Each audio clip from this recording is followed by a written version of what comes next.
Hey everybody, and welcome back to A Path to Contemplation. My name is Andrea Williamson, and today we're going to be focusing on building a community of support for you.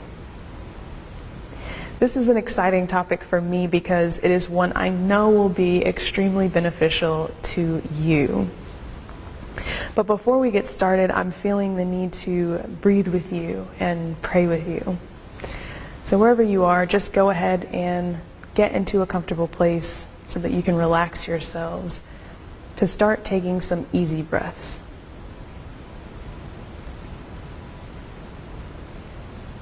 So go ahead and do that now, bringing your focus back to your breathing.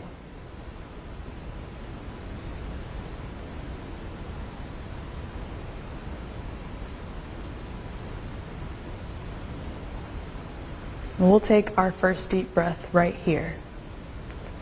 Breathing in and breathing out. A deeper breath right here, breathing in and breathing out. Even deeper breath right here, breathing in and breathing out.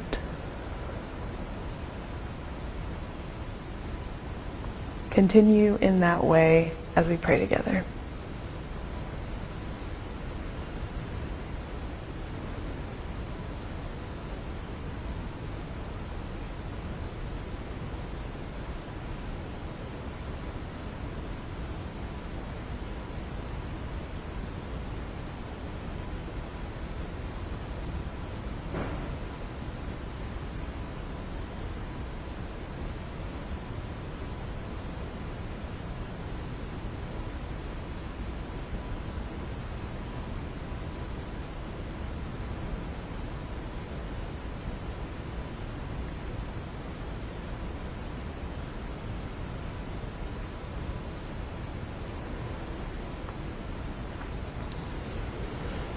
Amen.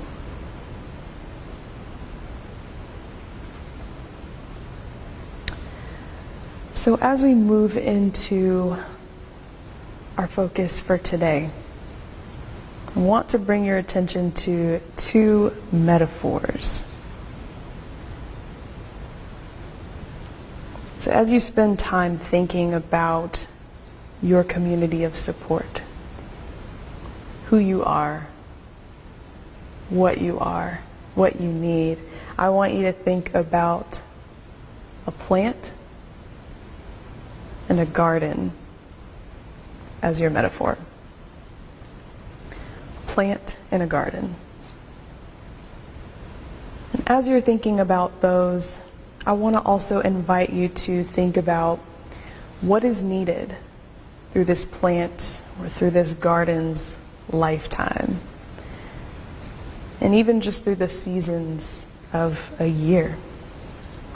How is their life force being planted, nurtured, grown, challenged, and pruned so that it can be at its best and its fullest, even in community?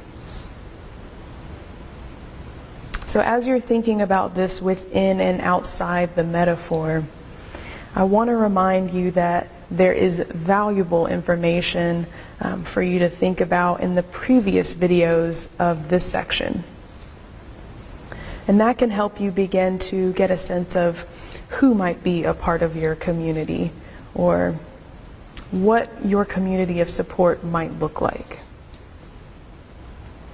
Also, if you're thinking about yourself as a multi-dimensional being, right? One of mind, body, heart, soul, spirit, whatever dimension it is that you're focusing on, whatever the capacity and complexity of that dimension, it will let you know who and what it needs. So for instance, maybe your mind needs rigor. Maybe it needs a challenge. Maybe it wants to exercise, and even more regularly for that matter. Then you might think about what types of books and even conversations would stimulate your mind and exercise it, or even bring it back to a place of peace. Maybe your heart is feeling heavy, and it's difficult for you to get a sense of clarity or understand what it might be trying to communicate. What response would you give to that, right? Who might you go to? What spiritual practices might you engage in to try to understand or begin responding to what the heart needs? Again, whatever the dimension of focus, listening and being in tune will help you get a sense of what it might be requiring. So what I'm going to do now is give you some instruction as we move into the content portions of the video. You may want to just watch it this time through and come back with the materials you think you'll need and map it out then. You may want to pause the video right now and engage right now. So I'll leave a few seconds for you to make that decision. So you can pause the video right here.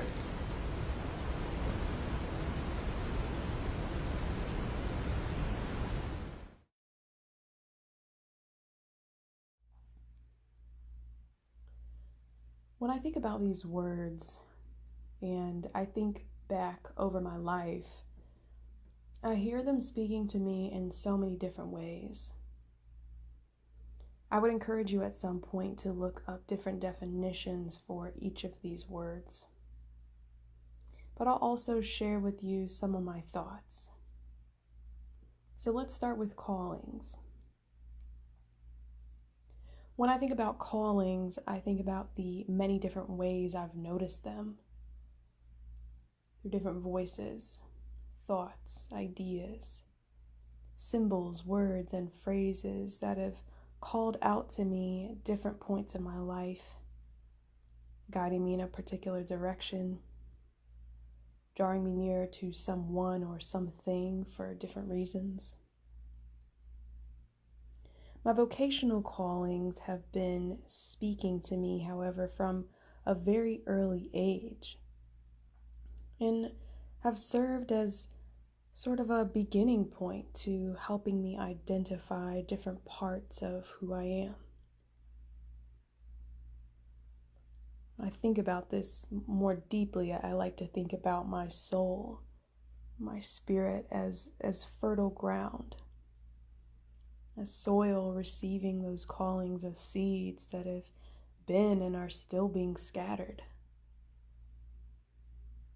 So I ask you, what have those callings been for you? Can you remember them? Can you still hear them? What steps have they asked you to take? Where or what have they drawn you near to? And what about your gifts and your skill sets developed over time? Why did you decide to develop them? I'm thinking beyond the activity, beyond the class, beyond the job, but really, why? Do you know what they are? Do you remember the people, places, and things that helped to mirror them to you? That helped draw them out of you and helped you develop them? Go ahead and write them down as soon as they come up so that you can remember. And what about your passions? Are you giving yourself permission to feel them? Are you trying to deny them or lock them away or bury them? What are the reoccurring passions and themes that continue to come up in your life and bring you a sense of passion?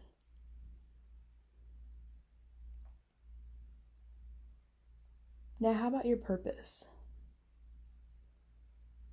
Are you beginning to see what that is? Based on what you're receiving in your callings, what are you realizing about yourself? What are you realizing your gifts to be? Where are you finding that you are passionate? How will you use that unique combination that you're realizing over time of your God self? How are you living out your purpose for being here already? How have you done that in your life? What has been put together in your own unique image of God's self, again, that can be utilized for the eternal flourishing and life force of humanity? Big questions. Finally, based on all of this, how are you being called? What gifts and skill sets are you being called to utilize and develop in order to do the vocational work of your purpose on this earth and in this world? What is your vocation? So I encourage you guys to take a moment to think about these 5 words and come back to them from time to time.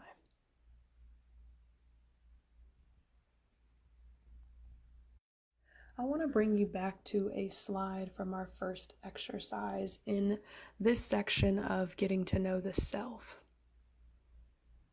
And if you remember, this exercise has 4 categories: people, places, symbols, words, and phrases. Now, here's where I want to encourage you to return to when you're thinking about building your community of support. These categories will continue to follow you from your own birth and beyond. So when you're thinking in these categories, as you're reflecting on how to build your community of support, you can begin to ask yourself questions like this: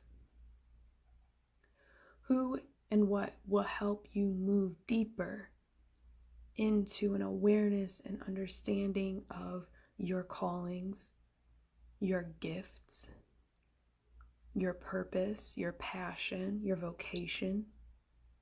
And remember that these categories are not limited to one thing, because you are continuing to remember who you are.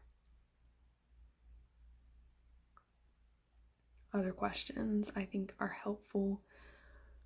What relationships would nurture, challenge, and support your growth in the areas and in the goals that you are setting?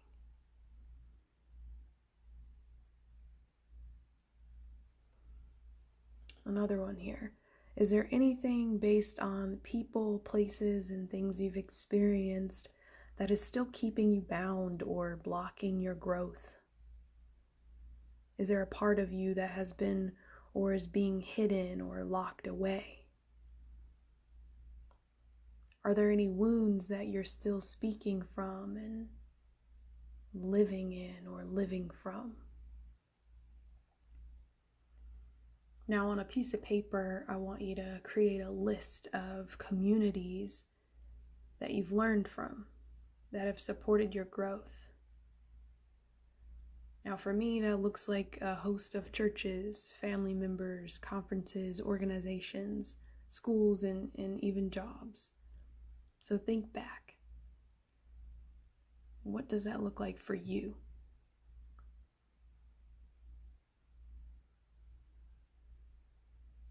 Next, I want to talk to you about professional support. So here's some questions to get you started. So what are areas of challenge for you, or areas you'd like to grow in or heal from? So an example for me would be to develop a more authentic understanding of a particular gift.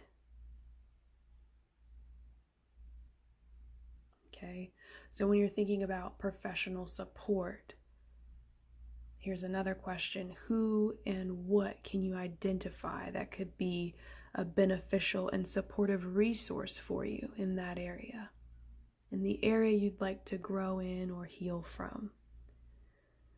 It may be helpful for you to write the goal first, Then make a list of everyone you know of and can think of, every profession and professional that you can think of that can help you meet your goal. So examples of this can be counselors, spiritual directors, health coaches, life coaches, nutritionists, meditation groups, books from primary resources, etc. So when you're reviewing the names of these people and these places, it's always a good thing to see if it feels like the right fit for you, right? So how much of yourself are you able to bring to these spaces or to this table with this person or in this place? Consider what percentage of your need you feel you can meet with this person or at this place. Another good thing to think about are skill sets and character archetypes. So if you want to take a moment right now to look those up, you can. But the question is, what skill sets and character archetypes can be helpful to you in meeting your goal? Examples of that can be motivators, creators, challengers, healers, etc. Now, at some point, it'll be good for you to zoom out and remember that you are thinking about yourself as a whole. So that means from as many dimensions of self that you can think of and that you are aware of. So maybe that begins with body, mind, spirit. Okay? Now, let's say your finances aren't in a place where you can take on all of these monetary investments in professional relationships. That's okay. Let's start by helping you to recognize what you need right now in different areas, right? And choosing a few starting points and prioritizing those, all while you're noticing and making a plan for your full self. Now, again, I think this is a really big exercise for us and for you. One that you can continue to come back to, and one that will continue to evolve with you.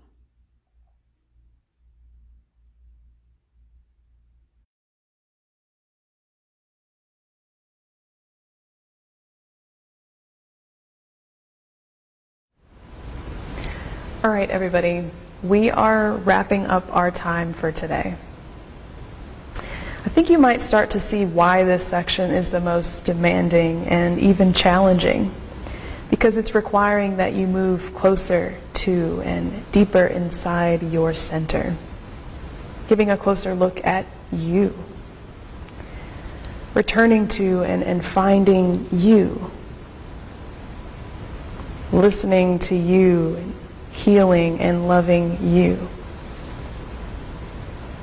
Remembering that that center space is your connectedness to God. What we're doing is requiring you to move to that center space so that you can begin or continue living from the inside out. And be supported in that for your own flourishing and for the flourishing of your communities. And even humanity, for that matter. But just think, if more people, or if everyone did this, if more people moved to their center, became more aware of their purpose, who they are, who they're called to be, understood that interconnectedness of all creation, it's possible that we could experience even more of the present and even coming heaven on earth, now unending. Something to think about. So next week we'll be moving into our final video. And in that video we'll be bringing everything together, helping you see the interconnectedness of just these three elements. Now, of course there's more, But I want you to be able to see how you can begin to utilize and even balance these simultaneously to some degree. So you are being invited into an ending, a new beginning, and again, a continuation of your now, unending. You all, it has been a great pleasure to serve and support you in this way. But until next week, be safe. Love you and humanity even more deeply. Begin, if you feel called, to making a commitment to journeying to your center. And I'll see you right back here next week on a path to contemplation. Take care.